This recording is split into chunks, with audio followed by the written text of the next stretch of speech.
Welcome to Vivid Talk Live. I'm your host, Gwen Witherspoon. I am the principal and chief visionary officer of Adam Red, an Atlanta branding agency. I'm a brand strategist and a better life coach. Vivid Talk Live is all about your personal and professional development. I want to help you learn a fresh way of thinking and doing for all you were designed to build. I am streaming live to Facebook, YouTube, and Periscope, and you can watch the stream from those channels and on my website at gwenwitherspoon.com. Replays are available there as well and on IGTV and Twitter. Make sure you follow your favorite channels so you'll receive notifications when I go live Wednesdays at 7 p.m. Eastern Standard Time. Now, I've been debating about whether to continue the Vision Theory series this week, and I think I've decided to start off by asking you a question. What problem were you born to solve? I know mine, and it's the problem of identity. Introduce yourself in the comments, and don't hesitate to ask questions as we go. Say hi to Ron and Katrina. They're going to help me monitor the comments. Thank you so much for joining, and please share the link to invite your friends. And when we return, I'll share my heart about the crisis that we're in, the world's, yours, and mine.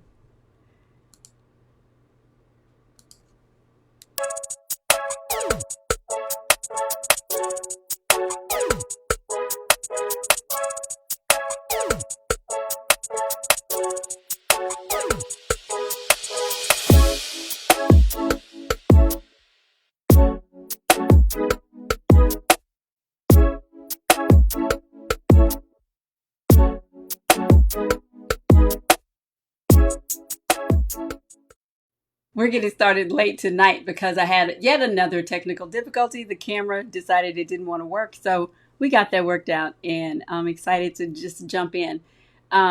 Welcome, Renee. Hey, Katrina. Listen, y'all, so I feel like tonight I'm going to pretty much kind of share my heart with you. Don't know that, I have an outline, but I want to make sure that I just really that I share the spirit of what it is that I've been thinking about. And so I wanted to start by asking the question, what problem were you born to solve? Because identity is about wait, we got my background being repaired here. But when we talk about identity, I think we have to start at the source, like start at the beginning. And I want to talk about what I'm going to call kind of foundations of identity tonight. And I'm going to kind of reference some stuff that's happened to me this week and things that I've questions that I've had, information that has come to me, stuff that's been just making my own little head and heart spin, and just to really help you kind of get to the answer to that question. And years ago, I was listening to a teaching by Miles Monroe, and he asked that question. Like, he talked about the fact that your money, your prosperity, all of that is tied to the problem, to your ability to solve a problem, and that your job and your work are two completely different things. And so when I talk about identity, I want to help you understand who you are, but I also really want to help you get to that specific work that you need to be doing, that the thing that makes your heart sing. But beyond that, it's not just about you and how it fulfills you, but it's also what problem are you solving for someone else. And I had somebody talk about it this week too in terms of assignment. Like, why are you here? Why are you breathing? Why are you taking up space at this time in human existence, right? There's more to it than just us getting up every day and just making it from one day to the next. And it's also not so only about what we're getting out of life. And it's something too, because it really struck me that I thought about my purpose, my calling, the problem that I'm born to solve, that it's not just that I get to do it. It's that I'm required to do it. I have an assignment that I must finish. And that really shifted my thinking. I kind of challenged myself. Um, it made me challenge myself differently, right? Like I get to every day. One, because I have this amazing husband who, the executive producer who's working on my background, who's making sure my camera is up, all of those. But the one thing he does is he's made it possible for over the last decade to allow me to get up every day and focus my time and attention on the thing that I believe I was called to do and be. And that is a beautiful way to live. And I'm so grateful that I have a partner in life who supports me in that way. But let me tell you, when it hit me, and I've heard it before, we all have. When it hit me that there was an assignment, I went, ooh. So you mean it's not just been a vision and a dream of mine for 30 years to build this agency with a global and worldwide influence and impact, but it's not just been a vision and a dream for me to create an opportunity to help people build businesses that support who God designed them to be. You mean it's not just something that I get to do. It's not just something that brings me joy, but no, it is something that I am going to be held accountable for. I'm going to be, it's like if you got an assignment in school, I got my MBA. So when I had an assignment in one of my classes, that was a requirement for me successfully completing what I needed to do to get the grade so that I could finish the degree, right? So if we all have an assignment, that changes the game, right? It changes the game completely. So then I think for me, it really made me think about how I am moving and breathing in the earth and the urgency with which I'm doing it, right? Right? No, it is an assignment, Katrina. And I think if nothing else, I want to shift our perspective tonight to really think about that. It is an assignment. So, and there's a couple of ways I got there, right? So identity. If you visit our Adam Red website, I talk about, there's a section on there that talks about identity or defines identity as who you are, what you're made of, and the work you've been given. Who you are, what you're made of, and the work you've been given. All of that equals your identity. Because think about it, if you spent your entire life working in publishing, and or just we can think about in the context of all the people now that have lost their jobs in this pandemic. People, restaurateurs, they've built their careers around having restaurants, one or more. And when you have a restaurant, you do it a certain way. You have seating, and people can come in and they're eating during whatever hours you're available. Now all of a sudden you're totally shut down. You cannot operate, or now you're finally able to reopen, but you've got to do it a different way. So this is a total paradigm shift. It's everything. But then maybe you lose your whole business, right? And then after that, how do you function? Sometimes our identities are so tied to the work that we do, to the jobs that we have, that without that job, we don't know who we are anymore. Or you could do it. I kind of laugh at all my friends because I have so many. My husband and I are at an age. He's 12 years older than me, so he's really far out there. But we are both at an age where we are empty nesters and joyfully and gleefully happy from day to day, because we have no responsibilities for children. All of our grandchildren, as beautiful and delightful as they all are, none of them live in the same city with us. And so it is so easy for me to kind of laugh at what they're like, the children problems that they're all still dealing with, that other friends are dealing with. But it could be a real, well, like my sister, for instance. I'm going to talk about her. Her youngest daughter is 17, just turned 17. So she's going into her senior year of high school. So she's kind of freaking out about the fact that her daughter literally could be gone, away to school next year. And so she is not quite knowing how to face that. So think about it. If your identity is that I take care of these kids every day, and every thought and every decision you make is around that responsibility, all of a sudden, when it's gone, it could be very easy not to know who you are anymore. So identity has to do with the work we've been given, but also the work we've been doing.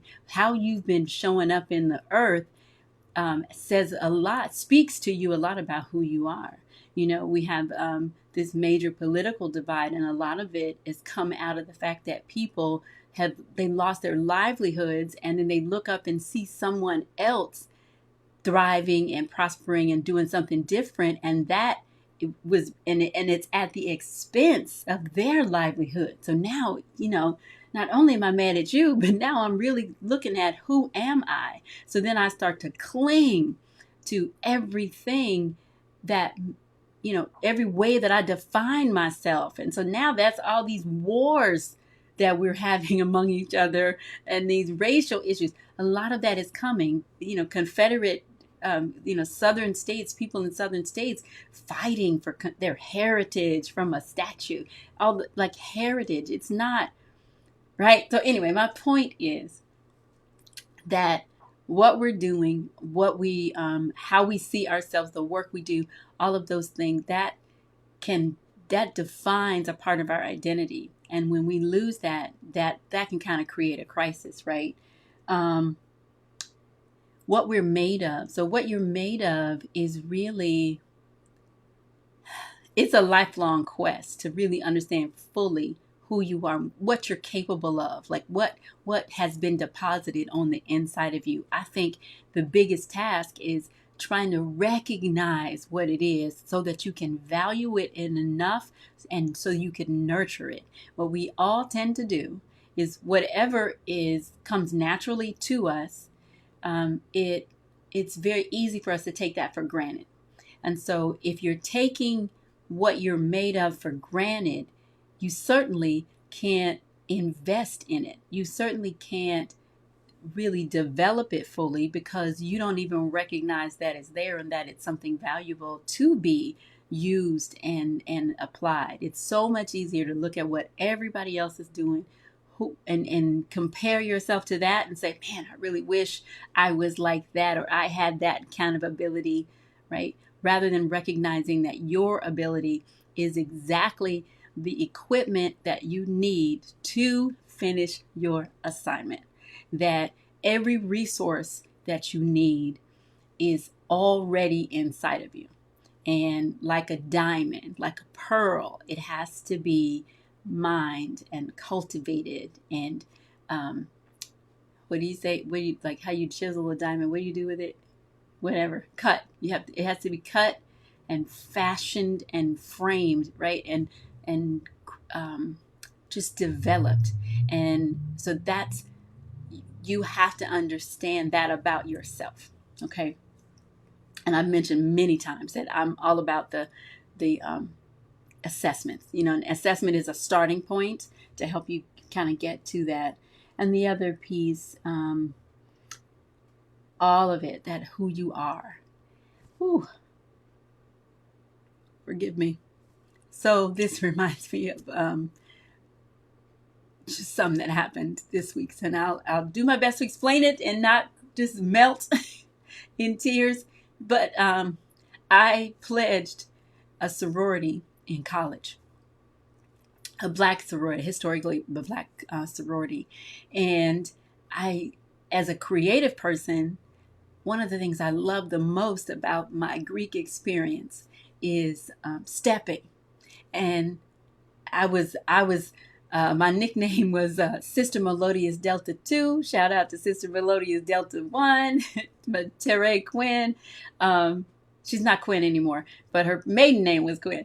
But Tere and I used to write the songs, choreographed step shows. Like, it was just a divine, fabulous, amazing time in my life. And so every time to this day, decades later, other than after my undergraduate experience, I I've always loved step shows. Love them. I haven't had a chance to see them recently, very often. But if I had a chance, as soon as I'd be the first one there, right? I love stepping, and so I, my husband made a comment about stepping. Oh, first of all, I love stepping, and one thing I always noted was it just struck me that it was such a unique expression.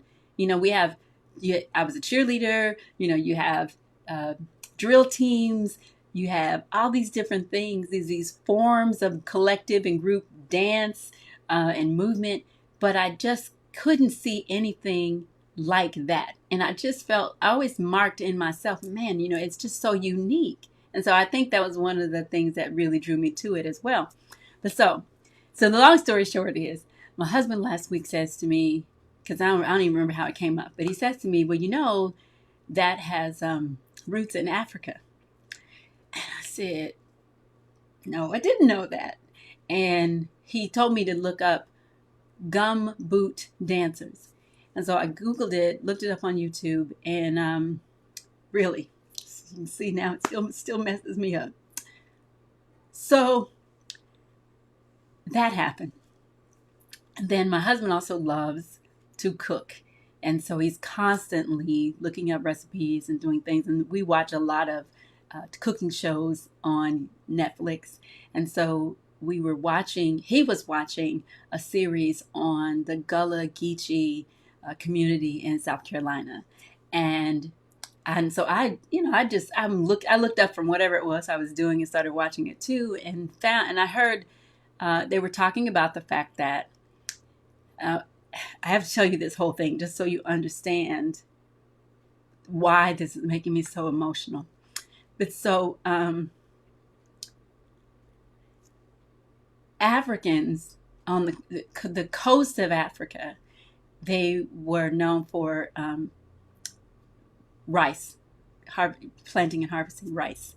And South Carolina, back in the day, was swampland.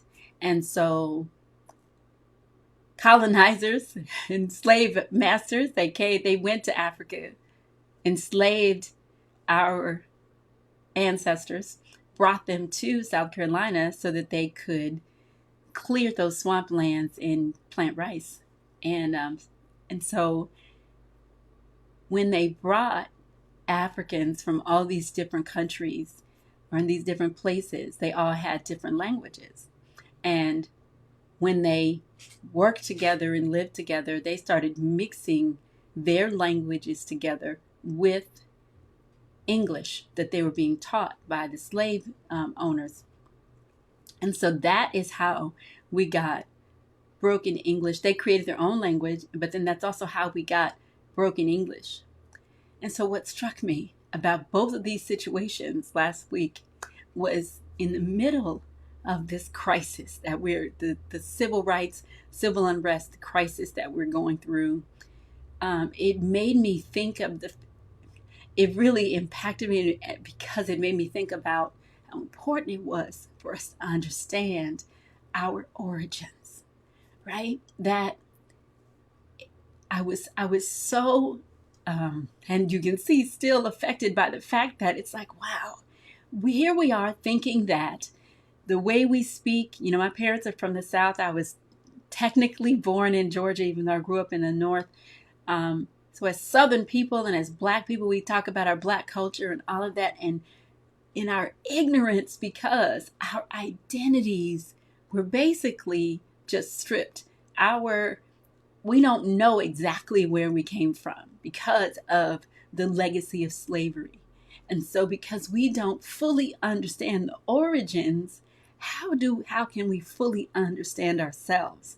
So the fact that here I am participating in something that I think is a Black tradition from these schools, I have no idea that it really has its roots in where I came from and that it was passed down to me.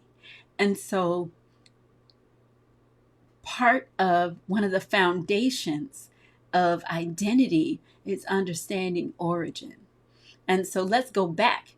We may not be able to understand fully our natural origin, but we also want to go back further and understand that we were made by someone bigger and more powerful than us. So whether you believe in God or not, there is something bigger than you. There is something that made you, that you couldn't do by yourself. And so for us to understand our origin. So my agency, I mentioned to you several times, the name is called Adam Red. People ask me all the time, who is Adam Red? And my brother even said, I like the name, when I picked it. He said, but I'm trying to figure out why a Black woman would call her, a company with a masculine name. And so Adam Red, because I know that that the problem I've been born to solve is identity. I identified that because I was able to look back over just the course of my life, and especially my adult life, and recognize I saw a thread in everything that I did and everything that I have been doing. And it came, like, as a graphic designer, I've loved doing corporate identity design. That's one of my favorite things to do. I loved editorial design. I used to be an image consultant in one of my direct sales company days. One of the companies that I represented, I was an image consultant, and I loved that. I love helping people understand who they are and help them develop companies around their personality. So, the second rendition of my company name was Glassworks Dream Boutique, and it was all about helping an entrepreneur define their dream and then providing them the services they needed to actually make that dream work. And then somewhere along the way, I figured out that there was an animal, such a thing as a branding agency. And when I heard that, I was like, oh, that's it. It's not just the way things look.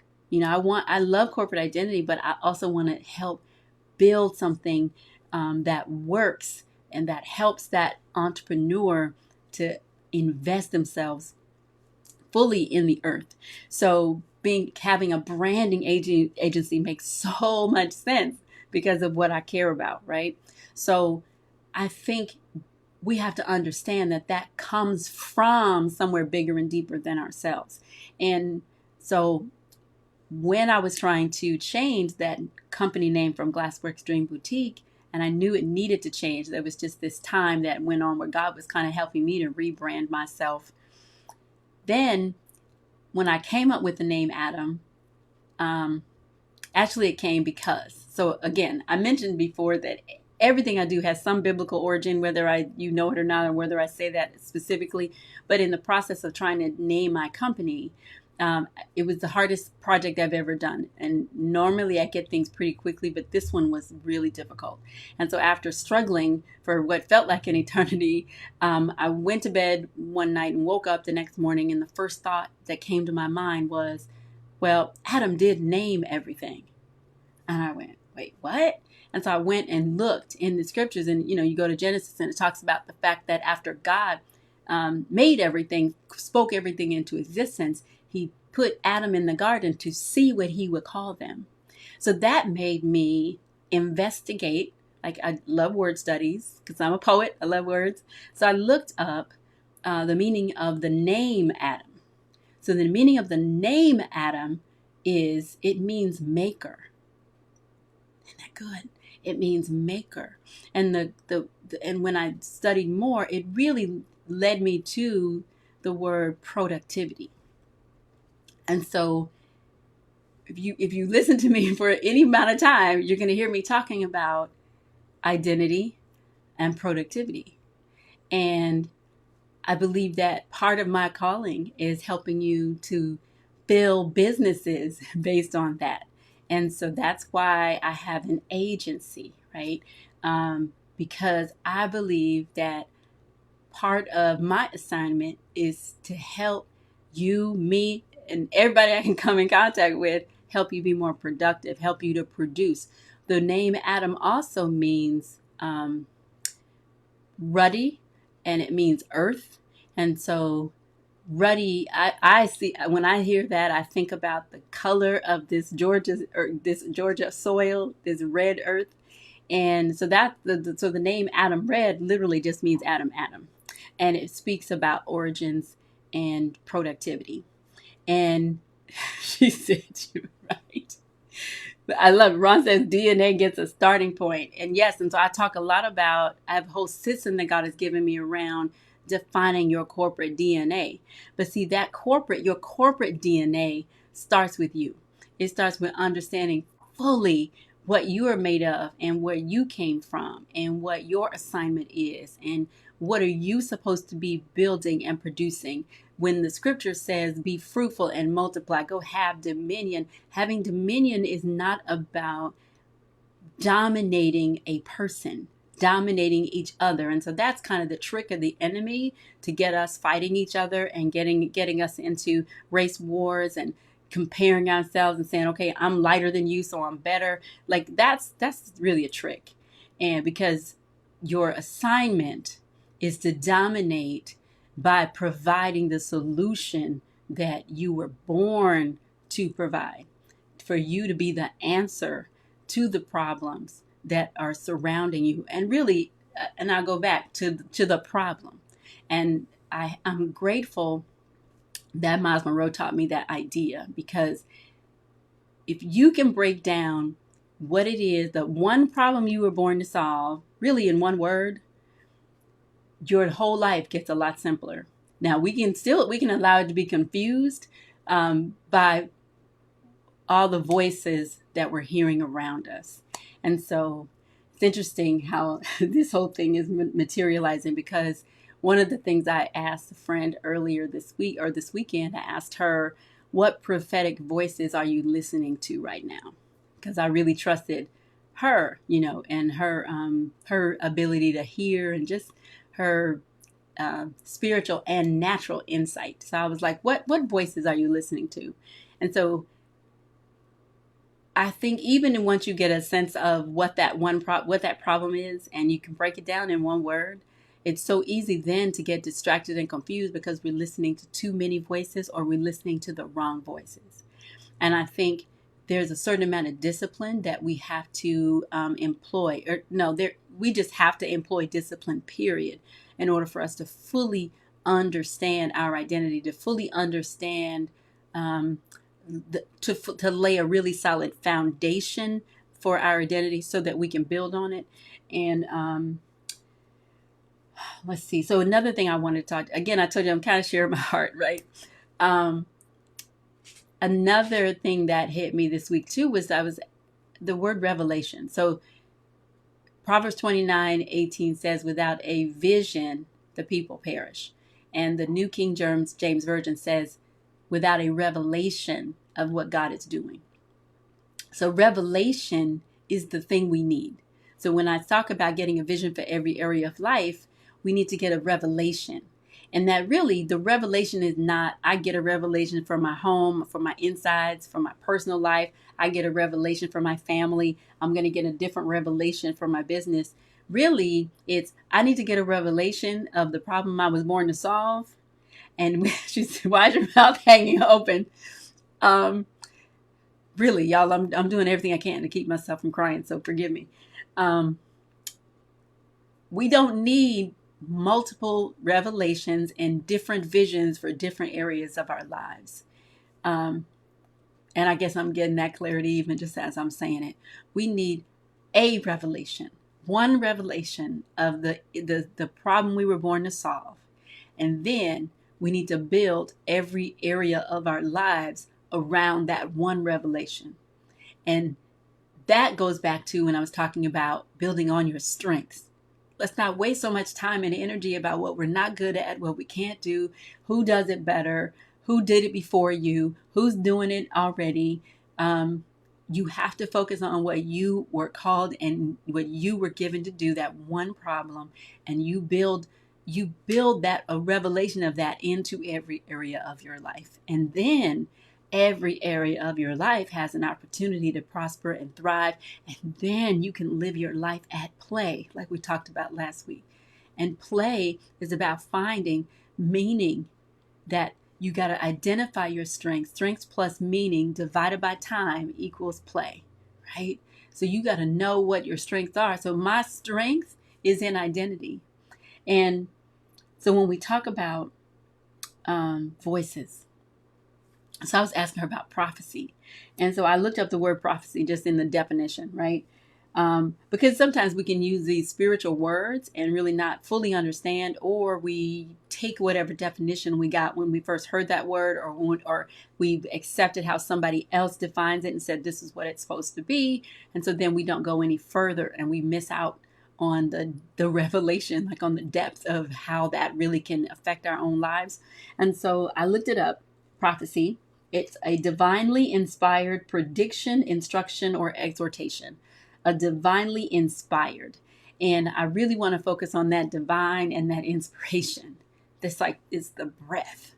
You know, you can get an idea, but when that idea has divine breath on it, that changes everything. That impacts other people. It changes you. It's that super on top of your natural that makes it possible for whatever it is you're doing to prosper and for it to be profitable, right? Yeah, there's so much going on in me about all of this. But so prophecy, I talk also about you have to become the prophet of your own future. And so you can speak accurately into your future, positively into your future, when you have a revelation of that one thing. What's that one problem you were born to solve? And so then once you have that revelation, right, that's the vision.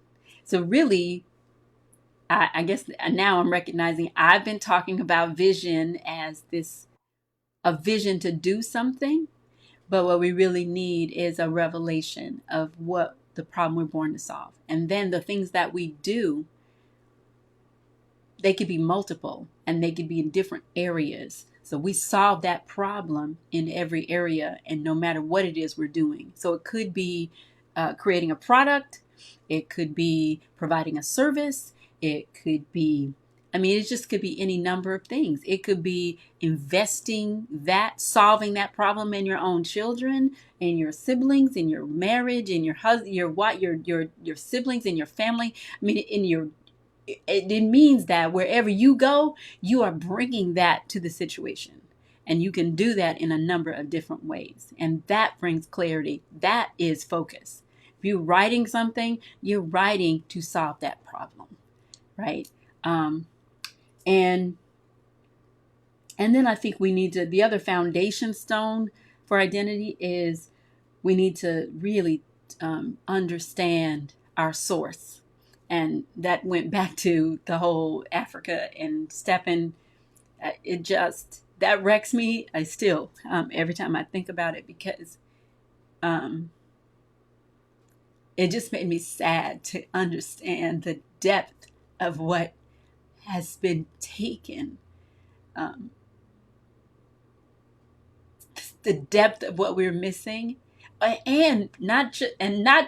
want you to not just think about it in terms of slavery, but I think that is a metaphor that we can use to understand how devastating it is for us, for me as an individual, for you not to understand your origin, for you not to understand your true source, right? Your source is not your job. Your source is not your experience. Your source is not where you live. Your source is not your family. None of that. Your source is God. It's divine. He's bigger than you. And your source is in everything, above everything. He has everything. So if he made you and he gave you a specific assignment and he put in you exactly what you needed to fulfill that assignment, if you don't understand that, that's the tragedy. That's the thing that causes you to perish. If you don't have that revelation and that understanding. And so the other thing that hit me, so when I asked my friend, what prophets, who are you listening to? That made me go back and kind of seek out someone that I'd actually met or got introduced to through this same person. And they taught a sermon about, let me call his name, Philip Anthony Mitchell. So he taught he taught a series called Surviving COVID. And the very first message, and you might go back, it was really good. So the four things that he talked about, went to Jeremiah 29 and talked about four things that happen that you're supposed to do kind of in a pandemic and a crisis like this that we're all going through. And I've talked, Katrina has mentioned that this is a reset, and I fully agree with that. I heard myself, I have this building the ark process or vision. Part of my vision theory is building this concept called building the ark, how to plan anything. And I heard that the businesses, the vision that God has given me, it was that they are an ark, not just for me. It was to save me, but also to save others. And, that's the kind of stuff, but then it was just that one moment where it hit me like, my responsibility. Like I haven't been building, I've been on assignment. I haven't just been building something because it was fun, because I get to do it, because, ooh, how cool would it be to finally see this child grow up? Like it was, you have an assignment, and that assignment is for this time right now. So this tragedy that's going on, this trial in the earth, this was the rain, this was the flood, that the reason that you've been building this. And so there is a specific need for what you have and who you are, right? There's a specific need right now, this time, for who you are, what you're made of, and the work you've been given. And what I want to challenge you, and I hope you will challenge me back, to do is to take the time to really invest in answering that question, because that should inform everything that we do and how we spend our time, right? And that truly is going to be the thing. She said, okay, Katrina, girl, I might have to take a nap after this word as well. It really, like, as I was thinking about it, I thought, you know what? I don't want to turn this into a sermon. Like, I really, really don't. I don't want to. I want it to be something that really speaks to your heart, because it's really been, that's how it's kind of hit me. But it's like, I wrote down what to do in a crisis. And I took Philip Mitchell's 4 things that he suggested and kind of defined them in my own way. So if you go and watch that on YouTube, you'll see kind of where I shifted some things that he did, but it helped me, it helped confirm some things that some stuff that's already part of my assignment that I have not done, and that I know I have to do, and that I have on a big old list, and that Katrina looked at me like I was crazy when I said I had it, and she was like, wait, what? And you haven't done it? So he just confirmed for me that I was on track, and that the things that I've been planning, things I've been wanting to do, they're necessary. But what he did for me was he helped me to shift and remember that this is an assignment. This isn't just something that I get to do because I'm American and because I'm free. And, isn't it great that God has given me the opportunity to do this? No, I have an assignment. And there's a reason that I'm doing it, because I am here to solve a very specific problem. And that problem for me is I'm here to solve the problem of identity. Do you know what problem you were born to solve? I don't know, Katrina and I went through this, so Katrina could share what her problem is. And if you have any idea, I think it's so powerful to just really define one word, at its identity. For me, it's identity. I know hers. I'm not going to call her out. I'll let her do it. And but then, if you understand that, everything that you do should be done with that understanding. And I bet you'll also, once you figure it out, you'll be able to look back over your life and you'll see a thread just like I did. And and it's going to look different for you. But that's the thing that we have to be spending our time on. What problem were you born to solve? The foundation of your identity is who you are, what you're made of, and the work you've been given. You have to. The only way you can fully understand that is you got to get a revelation, a divine or supernatural disclosure. Something bigger than you, higher than you has got to speak that into your heart so you understand it. And then you have to become the prophet of your own future. You have to speak that thing into existence because you are made of the same thing. You got the stuff that's in your source, right? Now you're the resource. And so you have to speak it into existence, but you also have to be careful of the voices that you are hearing that are speaking over you, into you, around you, because that's going to be a key part of bringing it all together. And then you've got to understand your source. You got to understand the origins, where all that comes from. And then you need to take action in this crisis because we are coming out. When we come out, then you need to have done 4 things. For me, I interpret what Philip Mitchell said was, he said, in a crisis, you need to build. And that's all I talk about is building. Because you're a maker, right? Our earthly bodies were formed out of the earth.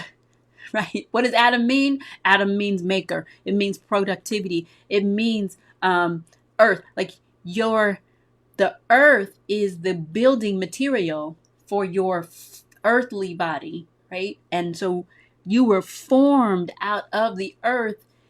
You could say you're made of productivity, right? Productivity is part of your DNA. Productivity is about who you are. You were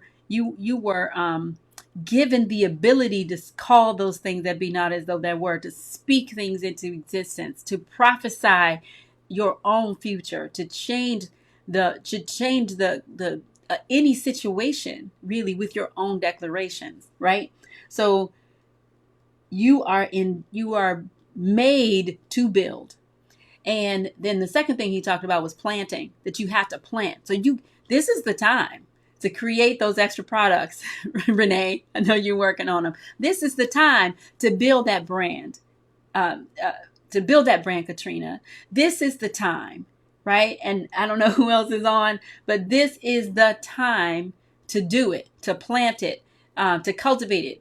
My husband planted a bigger garden. We used to have a real small one that he did, and now he's planted a bigger one. And it's amazing to watch those plants pop up out of the ground and to see where that stuff comes from. Like, I didn't know that squash comes out of a flower. Like, what? Like, all of those things. But it's so powerful when you plant, to watch those things grow and spring up and provide sustenance when they're full grown. Then you got to multiply. In the verses that he quoted, it talks about marrying and being fruitful and productive, all that. So I took that to be about multiplying and being fruitful. When the instruction to Adam and Eve was to be fruitful and multiply. And so I think marriage and that whole concept of covenant really is about being fruitful. And then you got to prophesy. And the scripture talks about praying. And so really prayer really is prophecy. It's speaking over your situation, yours and that of other people, to bring a positive change, right? So that's prophecy. That's revelation. And And then the last thing I'll say, I know I have gone way over, so please forgive me. But the other thing is, when I talked about playing last week, playing, in order for you to play, you've got to find meaning. What did we say? The formula is strengths plus meaning divided by time equals play. So meaning is about really understanding what's important to you and what you value. For me, there's 3 words: rhythm, revelation, and relationship. So everything I do has something to do with that, because that's what I value. I infuse those 3 things into everything that I care about, because that provides meaning for me. So that makes everything I do play. But just because we have the opportunity to live our lives at play, that does not mean that we can just lollygag through life and just, if it happens, great. If it doesn't happen, fine. No, you have an assignment to solve a very specific problem. And this time that we're in is your opportunity to build, to plant, to multiply, and to speak it into existence, to speak over yourself, so that you can fully manifest your identity and who you were designed to be, so that you can finish what you were designed to build. That's what Vivid Talk is about. I want to thank you so much for joining me. You can learn more about me at GwenWitherspoon.com. Let me see, I don't have my website up there. There we go. At GwenWitherspoon.com. Here we go. Oh, I got to go this way. Sorry, you guys. I'm a little discombobulated. This has been a time for me, and I hope for you as well. But so this is, you can get the live stream. You can watch the replays. You can contact me. And at some point in life, I'm going to get it together and include some blog posts around a lot of these topics and things that we're doing. But I wanted to make sure also, let me get over here. My mouse wants to misbehave as well. Let's see. Let's get over here and click. Make sure also that you are following me in social media. Let's see what's going on with this. Sorry, guys. Powerful word. That's so funny. I wasn't intending this to be a word, but I guess. Okay. Follow me in social media. Let's see here if I can. I'm trying to find my little page there. Here we go. There we go. So at Gwen Fuchsius, GwenFucius. I called myself Gwen Fuchsius. It was some crazy name I gave myself when I was dropping knowledge to my sister. So I hope every time you say it, it makes you smile too. And I'm on Facebook, Instagram, Twitter, and Periscope as Gwen Fuchsius, and on YouTube as Gwen Witherspoon. Gwen Witherspoon Coach. Thank you so much for joining me. Make sure you next week we're gonna have the camera working. We might have to take this thing to get it looked at. But 7 p.m. Eastern Standard Time every Wednesday. Join me again. Help me get the word out. Share it with your friends. And we will see you next week.